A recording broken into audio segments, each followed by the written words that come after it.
नमस्कार, आपके साथ मैं हूं सुमेरा खान। सत्ता के सभी न्यूज मित्रों का स्वागत है। सबसे पहले सत्ते पे सत्ता, यानी 7 खबरें और दिलचस्प जानकारियां। सत्ता के सभी न्यूज मित्रों को भारत और न्यूजीलैंड में आज हुए अहम समझौते वाला अपडेट दे दें।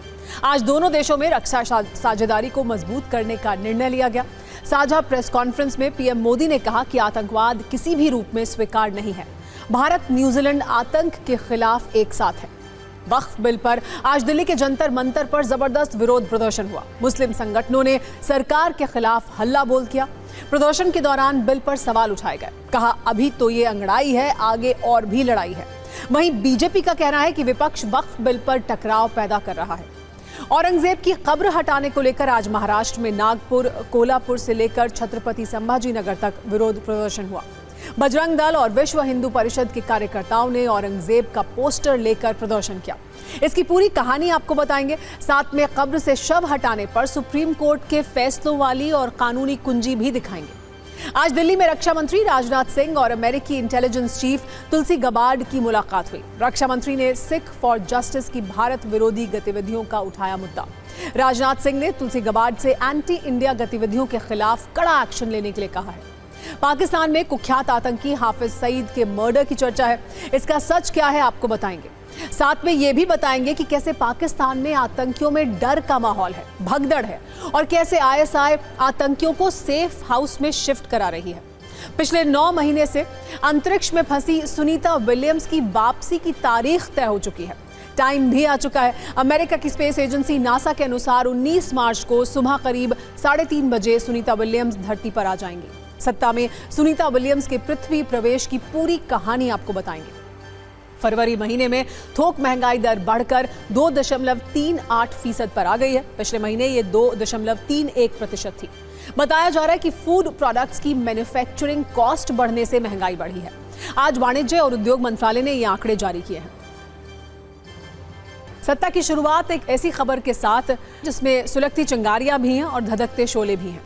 ये मामला वक्फ संशोधन बिल, देश की हुकूमत, संसद और all India Muslim personal law board से जुड़ा है, जिस पर आज राजधानी दिल्ली में जंतर मंतर पर अंगड़ाई और आगे लड़ाई की चेतावनी दी गई है। दरअसल वक्फ संशोधन विधेयक पर जेपीसी की रिपोर्ट संसद में पेश होने के बाद ये माना जा रहा है कि मौजूदा सत्र में यह कानून का रूप ले सकता है। लेकिन इससे पहले ही आज दिल्ली में जंतर मंतर पर all India Muslim personal law board की अगुवाई में एक बहुत बड़ा प्रदर्शन हुआ। इसमें बड़े बड़े मौलाना, कई राजनीतिक दलों के नेता और मुस्लिम संगठनों के प्रमुख शामिल हुए। कहने के लिए तो ये एक प्रदर्शन मात्र था, लेकिन वहां से निकले बयान काफी तीखे थे, जिसका तापमान बहुत ज्यादा था। यहां मौजूद लोगों ने सरकार को भारी भरकम चेतावनी दी। खुले मंच से कहा गया कि हिंदुस्तान किसी के बाप की जागीर नहीं है। अभी तो ये अंगड़ाई है, आगे और लड़ाई है। हमारे घरों और मस्जिदों पर बुलडोजर चल रहे हैं। देश में नफरत की चिंगारियां सुलगाई जा रही हैं। कृषि बिल की तरह वक्फ बिल पास नहीं होने देंगे। इन हमलों में तो तीखापन था ही, लेकिन सबसे ज्यादा तीखा बयान जमीयत उलेमाए हिंद के अध्यक्ष मौलाना महमूद मदनी ने दिया। उन्होंने ऐलान किया, हमारे घरों और मस्जिदों पर बुलडोजर चलते हैं। ऐसा करके संविधान पर बुलडोजर चला रहे हैं। हमें कुर्बानी देने के लिए तैयार रहना होगा। कुल मिलाकर आज जंतर मंतर पर विरोध वाले शोले काफी भड़क रहे थे। लेकिन सवाल यह है कि क्या इससे कुछ होगा?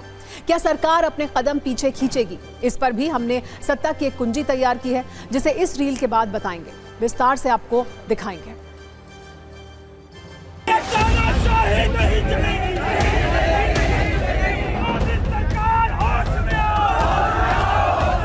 सफेद अंग्रेज चले गए, मगर काली औलादे पैदा करके गए। जो तबाही सफेद अंग्रेजों ने मचाई थी, वही तबाही आज ये काली औलादें अगर मचाएंगी तो याद रखना चाहिए इन्हें। हम हिंदुस्तान के वफादार भी हैं और हकदार भी हैं। हिंदुस्तान किसी के बाप की जागीर नहीं है। ताबेदारी के तौर पर हमने हिंदुस्तान को कबूल नहीं किया है, वफादारी की बुनियाद पर हमने हिंदुस्तान को कबूल किया। अभी तक तो ये बिल पास नहीं हुआ है। खुदा करे ये बिल इनकी पॉलिटिकल बिल में हमेशा के लिए घुस जाए। हवाई जहाज हड़प कर गए, एयरपोर्ट हड़प कर गए।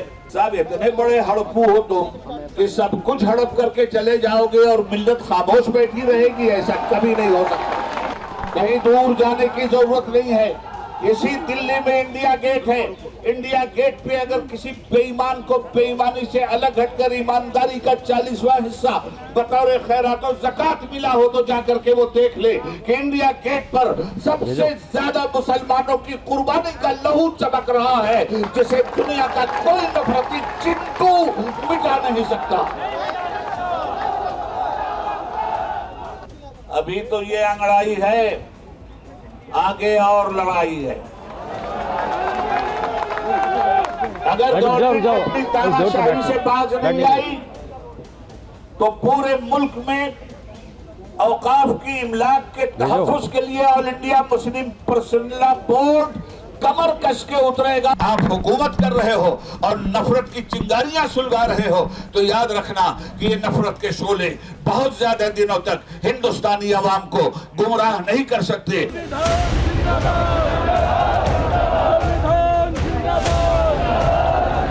हमें यकीन है कि जिस तरह हमारे किसान भाइयों ने एक मुजाहरा करके हुकूमत को मजबूर किया कि वो इस कानून को वापस ले, हम हुकूमत को मजबूर करेंगे कि ये कानून पार्लियामेंट में पेश ही ना होने पाए।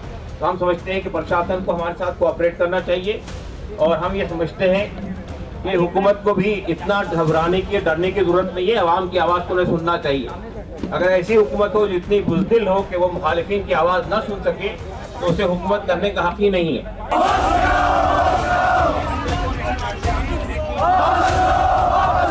जो खाका बनाया था इस मुल्क का उसको ये लोग तोड़ देना चाहते हैं, तोड़ने की सिमत में चल रहे हैं। हमारे घरों में बिल्डोजर चल रहे हैं, मस्जिदों और मदरसों में बिल्डोजर चल रहे हैं और अब ये वक्फ एक्ट के जरिए से भारत के दस्तूर पर, संविधान पर बिल्डोजर चलाया जा रहा है, चलाने की कोशिश हो रही है।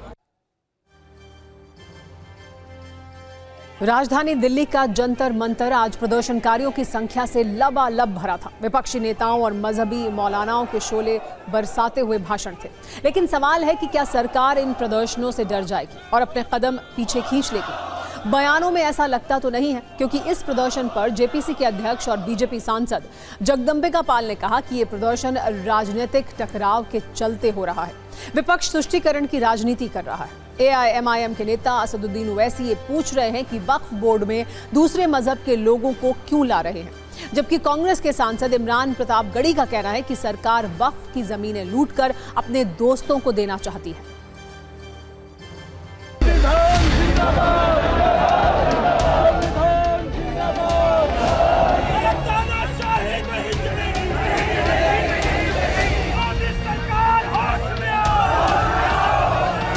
पार्लियामेंट सामने की मस्जिद आप देखते हैं ना, वो सरकार कहती है हमारी प्रॉपर्टी है। कल कलेक्टर ऑर्डर करेगा और नोटिस लगा देगा गवर्नमेंट प्रॉपर्टी।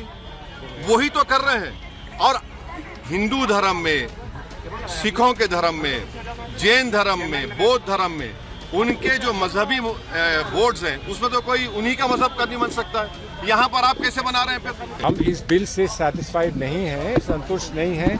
कॉन्स्टिट्यूशनली ये बिल वैलिड नहीं है और आवाम इस बिल से खुश नहीं है, तो उस बात को हम लोग यहाँ पर एक डेमोक्रेटिक तरीके से उस बात को उभारने की कोशिश कर रहे हैं।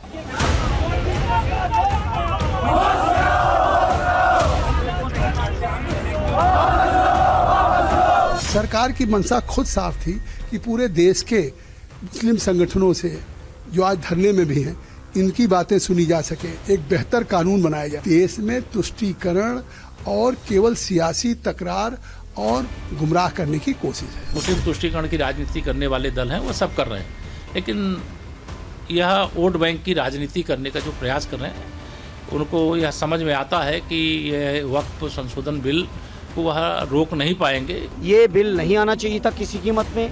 मैं आज भी सरकार से कहूँगा कि अपनी जिद छोड़ो और देखो कि देश के मुसलमान भाई क्या सोच रहे हैं, उनकी भावनाओं का सम्मान करो और इस बिल को वापस करो।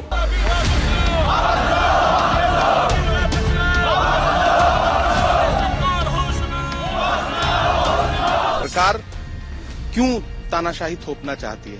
वक्फ की जमीनें लूट करके अपने उद्योगपति दोस्तों को देना चाहते हैं क्या? ये सरकार असहमति की कौन सी आवाज को सुनती है? किस बिल पर इसने असहमति की आवाज को सुना है? वक्फ बिल को लेकर के बहुत सारी शिकायतें, बहुत सारी आशंकाएं हमारे जहन में भी हैं और जेपीसी ने उसमें एक तरह से बहुत ही संकीर्ण दायरे में पूरा विमर्श रखा है।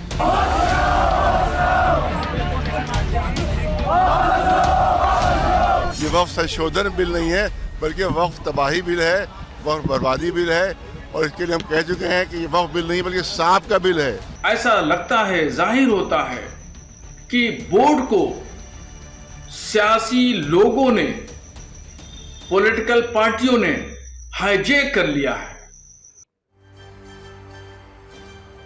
अब समझना ये जरूरी है कि all India Muslim personal law board इस बिल का इतना विरोध क्यों कर रहा है और सरकार इस पर क्या कह रही है। All India Muslim personal law board का कहना है कि इस बिल से वक्फ बोर्डों पर सरकार का नियंत्रण बढ़ जाएगा। सरकार का तर्क है कि बेहतर प्रबंधन और पारदर्शिता लाना ही उसका मकसद है। All India Muslim personal law board का कहना है कि सरकार इस नए बिल के जरिए वक्फ संपत्तियों को अधिग्रहित कर सकती है। सरकार का तर्क है कि कुछ संपत्तियों को लेकर विवाद और भ्रष्टाचार के आरोप लगते रहे हैं, जिसे दूर करने के लिए संशोधन जरूरी है। All India Muslim personal law board का यह भी आरोप है कि ये विधेयक धार्मिक संस्थाओं पर सरकारी नियंत्रण की कोशिश है। सरकार का कहना है कि इसमें महिलाओं को भागीदारी देने के साथ ज्यादा समावेशी बनाया जा रहा है। अब सवाल यह है कि क्या वक्फ संशोधन बिल का मामला पहुंचा कहां तक है। 8 अगस्त 2024 में केंद्रीय अल्पसंख्यक कार्य मंत्री किरण रिजिजू ने लोकसभा में वक्फ संशोधन विधेयक को पेश किया था। 8 अगस्त को ही इस बिल को संयुक्त संसदीय समिति के पास भेजा गया था। 13 फरवरी 2025 को बजट सत्र के पहले चरण में वक्फ बिल पर जेपीसी की रिपोर्ट संसद में पेश हुई थी। जेपीसी ने 655 पन्नों की रिपोर्ट दी थी, जिसमें कई बदलाव शामिल हैं। अब इस पर अगला एक्शन बहस और पारित होना बचा हुआ है। वैसे आपको जल्दी से यह भी बता देते हैं कि देश में वक्फ बोर्ड के पास इतनी संपत्ति है जिसका आकलन आपके लिए थोड़ा मुश्किल हो सकता है। भारत में वक्फ बोर्ड के पास सेना और रेलवे के बाद सबसे ज्यादा संपत्ति और जमीन है। भारतीय सेना के पास सबसे ज्यादा जमीन है, ये 18 लाख एकड़ में फैली हुई है। दूसरे नंबर पर भारतीय रेलवे है, इसके पास 12 लाख एकड़ जमीन है, और फिर 9.4 लाख एकड़ जमीन देश के अलग अलग वक्फ बोर्ड के पास मौजूद है। यानी वक्फ बोर्ड के पास जो 9 लाख एकड़ जमीन है, उसमें दिल्ली जैसे करीब करीब 3 शहर बस सकते हैं। भारत में वक्फ बोर्ड के पास असीमित अधिकार है, जो सऊदी अरब और दूसरे इस्लामिक देशों में भी नहीं है। भारत में हिंदुओं के ट्रस्ट, मठ, अखाड़े और सोसाइटी पर अनेक कानूनों के साथ जिला प्रशासन का प्रशासनिक नियंत्रण रहता है, लेकिन वक्फ बोर्ड के मामले में ऐसा नहीं है। और अब सरकार जब पंजा कस रही है तो इस पर काबिज लोगों का दर्द बढ़ रहा है। वैसे इन सब के बीच सूत्रों से खबर यह है कि सरकार ईद के बाद वक्फ संशोधन विधेयक को पास कराने की कोशिश कर सकती है। अभी रमजान का पवित्र महीना चल रहा है, लिहाजा रमजान का महीना बीतने और ईद के बाद इस बिल को संसद में चर्चा के लिए लाया जाएगा। सत्ता में अब बात करते हैं मुगल शासक औरंगजेब पर मचे क्लेश की, जिसमें सियासी शोले हैं, जिसमें औरंगजेब की कब्र हटाने को लेकर चेतावनी वाली धार्मिक चिंगारियां हैं। महाराष्ट्र में शहर शहर विरोध प्रदर्शन है। संभाजी नगर से लेकर नागपुर और कोल्हापुर तक औरंगजेब के नाम पर महासंग्राम देखने को मिला। बजरंग दल और विश्व हिंदू परिषद के कार्यकर्ता प्रदर्शन कर रहे हैं। पहले आपको 3 वीडियो सबूत दिखाते हैं। ये महाराष्ट्र के नागपुर की तस्वीर है, जहां बजरंग दल के कार्यकर्ताओं ने औरंगजेब के बहाने फुल एक्शन में प्रदर्शन किया। औरंगजेब का पुतला जलाया, औरंगजेब की तस्वीर पर पैर मारे। ये लोग औरंगजेब की कब्र हटाने की मांग कर रहे हैं। छत्रपति संभाजी नगर के खुलदाबाद में औरंगजेब की कब्र है। इनकी मांग ये है कि सरकार जल्द कब्र को हटाने के लिए कदम उठाए। इस प्रदर्शन की दूसरी तस्वीर आपको दिखाते हैं। महाराष्ट्र के कोल्हापुर में प्रदर्शनकारियों ने औरंगजेब की प्रतीकात्मक कब्र बनाई और सरेआम बीच सड़क इस कब्र को तोड़ा गया। तीसरा वीडियो उस जगह से है जहां औरंगजेब की कब्र है। छत्रपति संभाजी नगर में आक्रामक प्रदर्शन के बीच औरंगजेब की कब्र पर सुरक्षा बढ़ा दी गई है। कब्र के पास अतिरिक्त पुलिस बल तैनात किया गया है।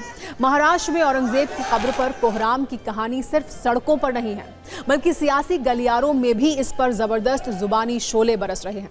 पहले सिर्फ 120 सेकंड की फुल एक्शन वीडियो रील में देखिए आज महाराष्ट्र में कैसे औरंगजेब पर बजरंग दल और विश्व हिंदू परिषद ने आर पार की लड़ाई छेड़ दी है।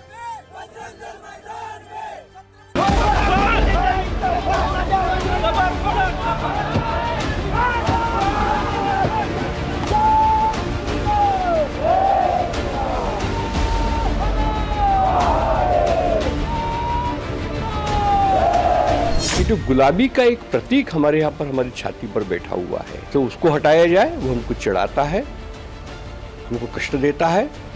अब ये तुष्टीकरण की राजनीति हिंदुस्तान में नहीं चलेगी और इसलिए आज पूरे महाराष्ट्र के अंदर हम प्रोटेस्ट कर रहे हैं। लेकिन अंतिम लक्ष्य हमारा संभाजीनगर चलो है। सरकार को गंभीरतापूर्वक और शीघ्र इस विषय में निर्णय करना चाहिए।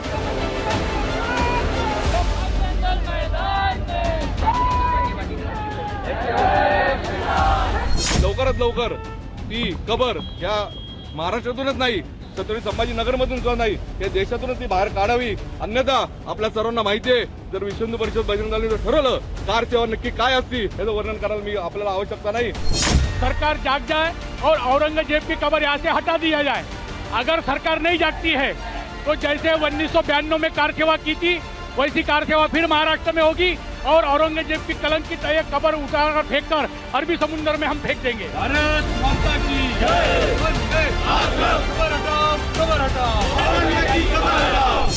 अगर सरकार बुलडोजर नहीं चलाती है तो हम कार सेवा करेंगे औरंगजेब की कब्र पर। मैं राजा सिंह उन कार्यकर्ताओं का समर्थन करता हूँ।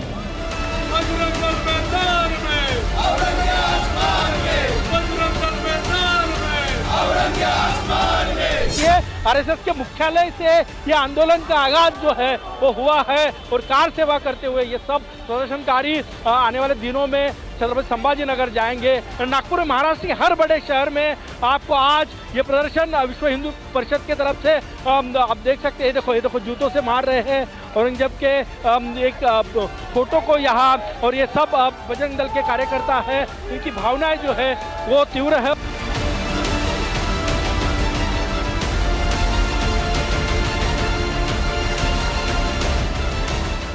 औरंगाबाद के खुलदाबाद में औरंगजेब की कब्र के आसपास चौकसी बढ़ा दी गई है, पुलिस बल की तैनाती कर दी गई है और हम आपको तस्वीरें दिखा रहे हैं।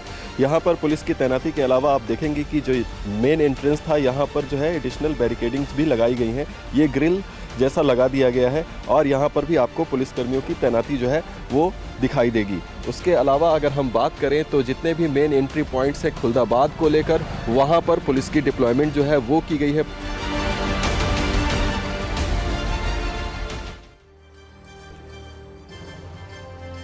औरंगजेब पर वैसे तो सियासी लड़ाई पिछले कई दिनों से चल रही है, लेकिन कब्र को हटाने वाली मांग के बाद अब राजनीतिक युद्ध शुरू हो गया है। महाराष्ट्र के सीएम देवेंद्र फडणवीस ने औरंगजेब की कब्र को ढहाने की बात कही थी, तो महाराष्ट्र कांग्रेस के नेता देवेंद्र फडणवीस को औरंगजेब की तरह क्रूर बता रहे हैं।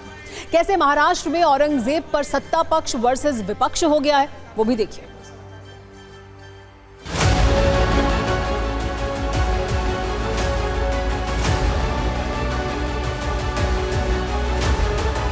औरंगजेब कधी हजला पण गेला नाही आणि हा क्रूर शासक होता।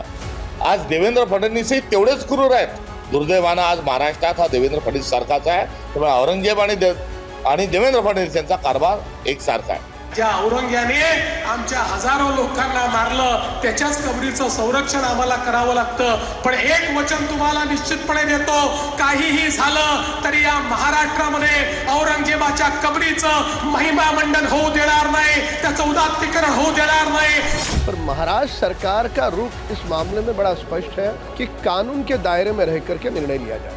किसको किसके साथ जोड़ रहे हो? केवल गांधी परिवार को खुश करने के लिए? ये इतिहास है, हम इतिहास के साथ कोई छेड़छाड़ ना करें क्योंकि वो छत्रपति का दैदीप्यमान इतिहास है। अब किसको मिटाना चाहते हैं?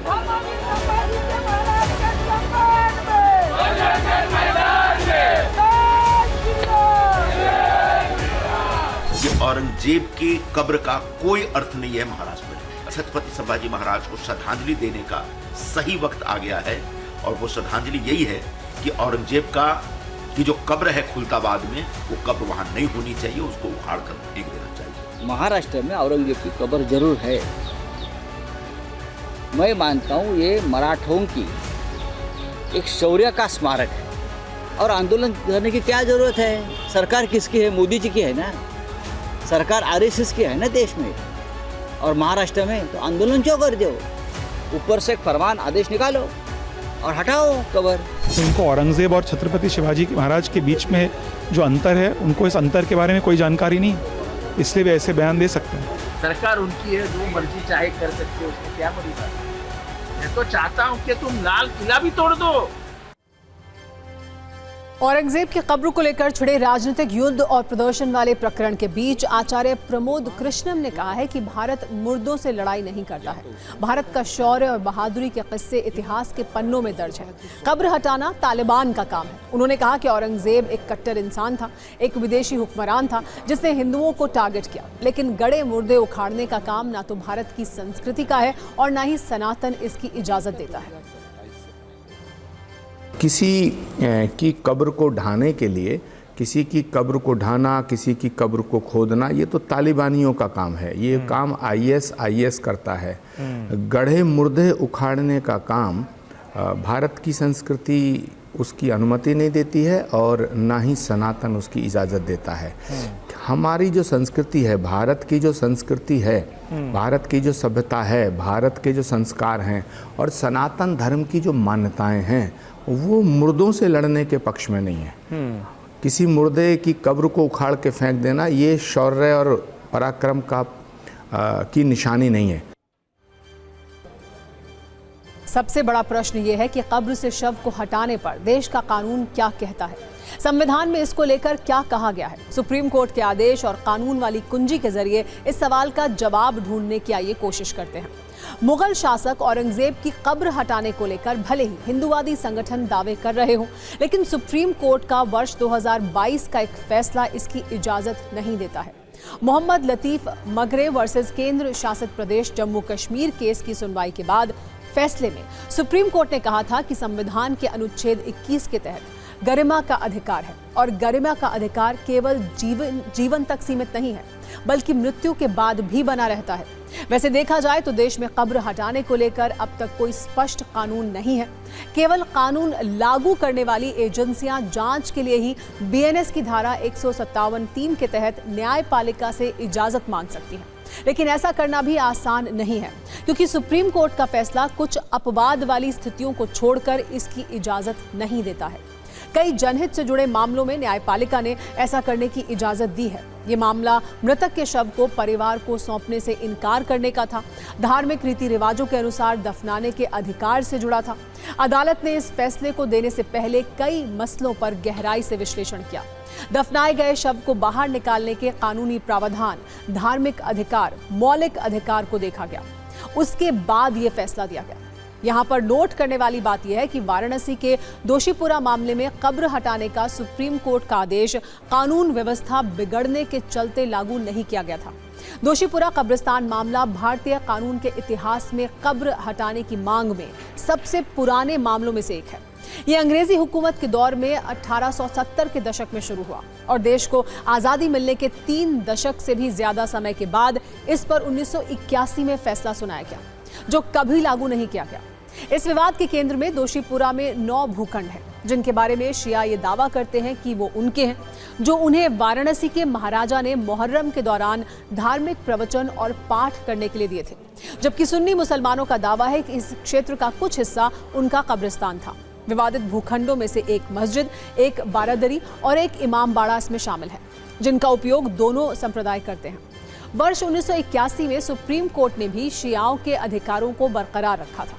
बाद में आदेश दिया गया कि विवादित भूखंडों के चारों ओर 4 दीवारी बनाकर दोनों कब्रों को दूसरी जगह स्थानांतरित किया जाए। हालांकि यह फैसला कानून व्यवस्था की वजह से लागू नहीं हो सका।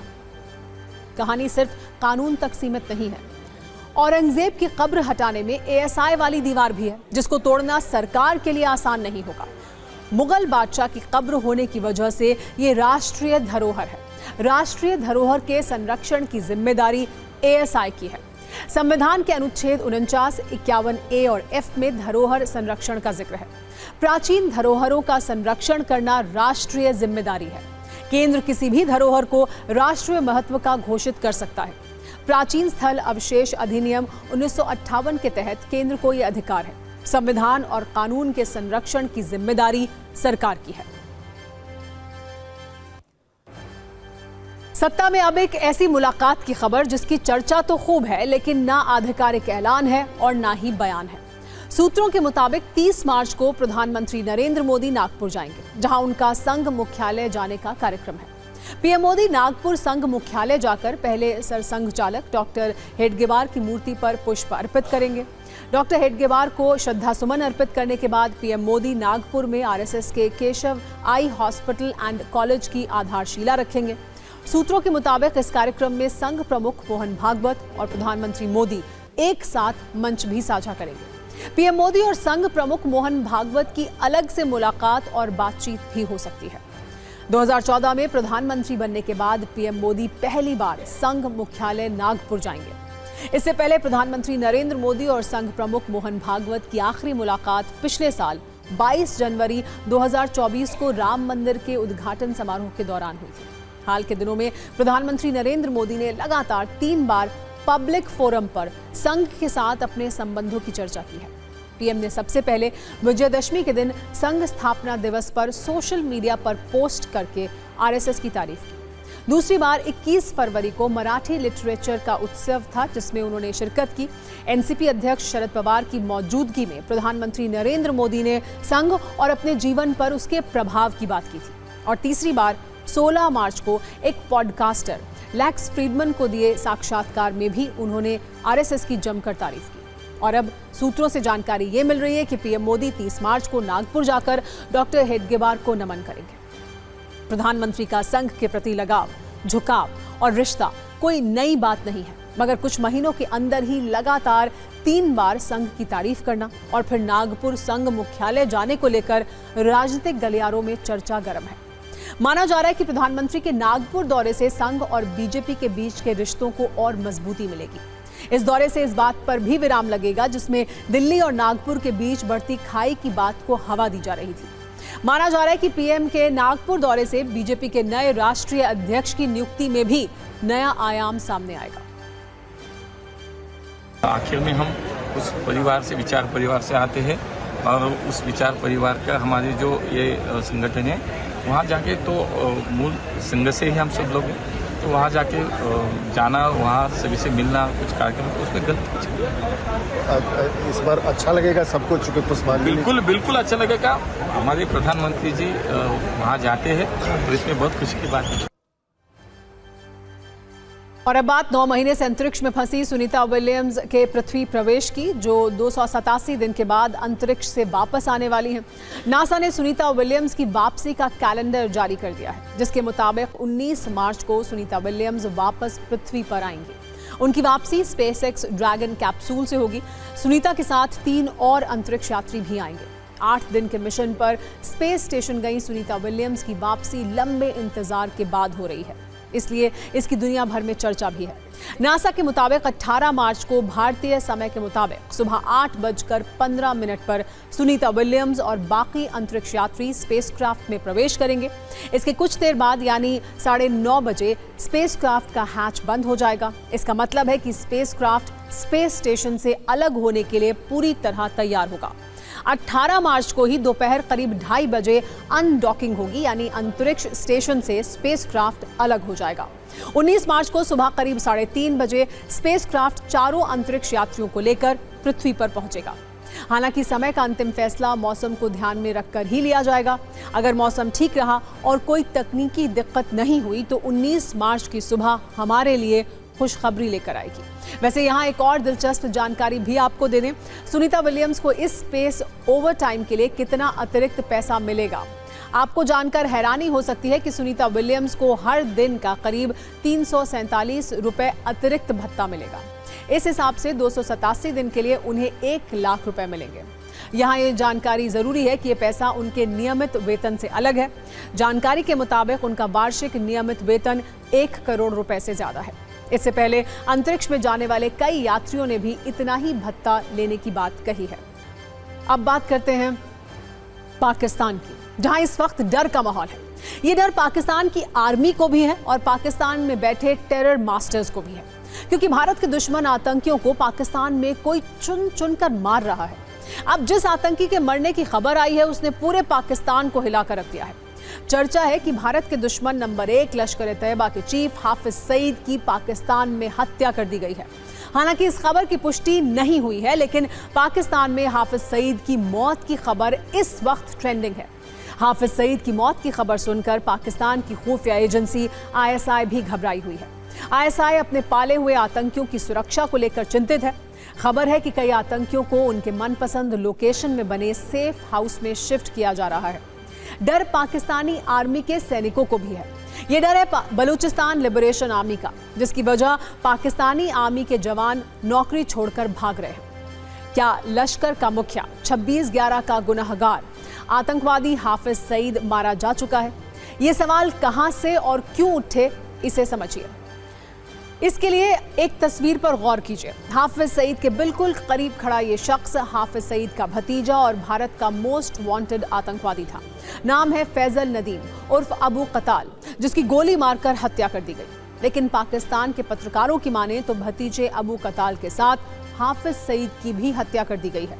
इसको लेकर पाकिस्तानी पत्रकार नईम मंसूर ने सोशल मीडिया पर एक पोस्ट किया। उन्होंने लिखा कि अज्ञात बंदूकधारियों ने जिन 2 लोगों को मारा उनमें एक हाफिज सईद भी था। नईम मंसूर के पोस्ट को कई पाकिस्तानी पत्रकारों ने भी शेयर किया है। इसको लेकर पाकिस्तानी पत्रकार अरशद यूसुफजई ने भी पोस्ट किया। उन्होंने कहा कि पुलिस इनकार कर रही है, लेकिन जो लोग मारे गए हैं उनमें एक हाफिज सईद है। दरअसल पाकिस्तान के झेलम इलाके में हाफिज सईद के भतीजे अबू कताल को मारा गया। इसके बाद ही हाफिज की मौत की खबर ट्रेंड करने लगी।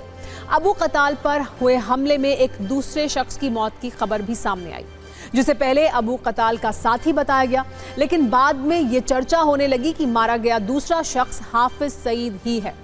अबू कताल की मौत की तो पुष्टि हो चुकी है, लेकिन हाफिज सईद को लेकर अलग अलग दावे हैं, जिनमें से कई लोगों का दावा यह है कि हाफिज सईद घायल हुआ था और अब अस्पताल में उसकी मौत हो चुकी है। हाफिज सईद के जिस भतीजे अबू कताल की हत्या हुई वो हाफिज के साथ साए की तरह रहता था। इसलिए भी ये सवाल उठ रहे हैं कि कताल के साथ मारा गया दूसरा शख्स हाफिज ही होगा। पाकिस्तान में तो कई लोग हाफिज सईद को सोशल मीडिया पर श्रद्धांजलि तक देने लगे हैं। हो सकता है पाकिस्तान सिर्फ अबू कताल की हत्या की बात कहकर हाफिज सईद की मौत का सच छिपा रहा हो। ये सवाल इसलिए भी है क्योंकि हाफिज की हत्या की चर्चाओं को 24 घंटे से ज्यादा हो गए हैं, लेकिन पाकिस्तान इन खबरों पर बिल्कुल चुप है।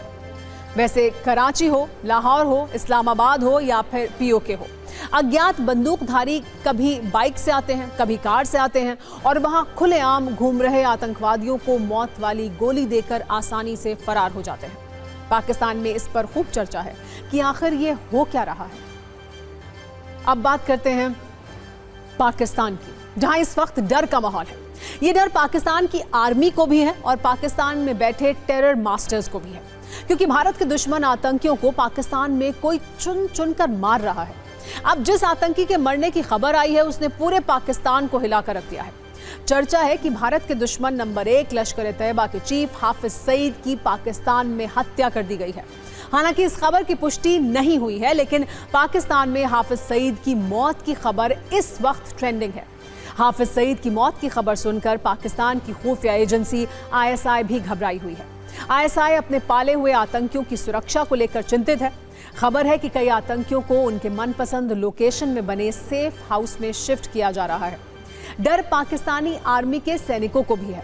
ये डर है बलूचिस्तान लिबरेशन आर्मी का, जिसकी वजह पाकिस्तानी आर्मी के जवान नौकरी छोड़कर भाग रहे हैं। क्या लश्कर का मुखिया 26/11 का गुनहगार आतंकवादी हाफिज सईद मारा जा चुका है?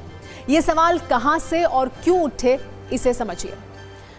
इसके लिए एक तस्वीर पर गौर कीजिए। हाफिज सईद के बिल्कुल करीब खड़ा ये शख्स हाफिज सईद का भतीजा और भारत का मोस्ट वांटेड आतंकवादी था। नाम है फैजल नदीम उर्फ अबू कताल, जिसकी गोली मारकर हत्या कर दी गई। लेकिन पाकिस्तान के पत्रकारों की माने तो भतीजे अबू कताल के साथ हाफिज सईद की भी हत्या कर दी गई है। इसको लेकर पाकिस्तानी पत्रकार नईम मंसूर ने सोशल मीडिया पर एक पोस्ट किया। उन्होंने लिखा कि अज्ञात बंदूकधारियों ने जिन 2 लोगों को मारा उनमें एक हाफिज सईद भी था। नईम मंसूर के पोस्ट को कई पाकिस्तानी पत्रकारों ने भी शेयर किया है। इसको लेकर पाकिस्तानी पत्रकार अरशद यूसुफजई ने भी पोस्ट किया। उन्होंने कहा कि पुलिस इनकार कर रही है, लेकिन जो लोग मारे गए हैं उनमें एक हाफिज सईद है। दरअसल पाकिस्तान के झेलम इलाके में हाफिज सईद के भतीजे अबू कताल को मारा गया। इसके बाद ही हाफिज की मौत की खबर ट्रेंड करने लगी। अबू कताल पर हुए हमले में एक दूसरे शख्स की मौत की खबर भी सामने आई, जिसे पहले अबू कताल का साथी बताया गया, लेकिन बाद में ये चर्चा होने लगी कि मारा गया दूसरा शख्स हाफिज सईद ही है। अबू कताल की मौत की तो पुष्टि हो चुकी है, लेकिन हाफिज सईद को लेकर अलग अलग दावे हैं, जिनमें से कई लोगों का दावा यह है कि हाफिज सईद घायल हुआ था और अब अस्पताल में उसकी मौत हो चुकी है। हाफिज सईद के जिस भतीजे अबू कताल की हत्या हुई वो हाफिज के साथ साए की तरह रहता था, इसलिए भी ये सवाल उठ रहे हैं कि कताल के साथ मारा गया दूसरा शख्स हाफिज ही होगा। पाकिस्तान में तो कई लोग हाफिज सईद को सोशल मीडिया पर श्रद्धांजलि तक देने लगे हैं।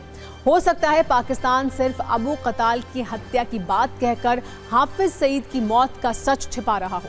ये सवाल इसलिए भी है क्योंकि हाफिज की हत्या की चर्चाओं को 24 घंटे से ज्यादा हो गए हैं, लेकिन पाकिस्तान इन खबरों पर बिल्कुल चुप है। वैसे कराची हो, लाहौर हो, इस्लामाबाद हो या फिर पीओके हो, अज्ञात बंदूकधारी कभी बाइक से आते हैं, कभी कार से आते हैं और वहां खुलेआम घूम रहे आतंकवादियों को मौत वाली गोली देकर आसानी से फरार हो जाते हैं। पाकिस्तान में इस पर खूब चर्चा है कि आखिर ये हो क्या रहा है।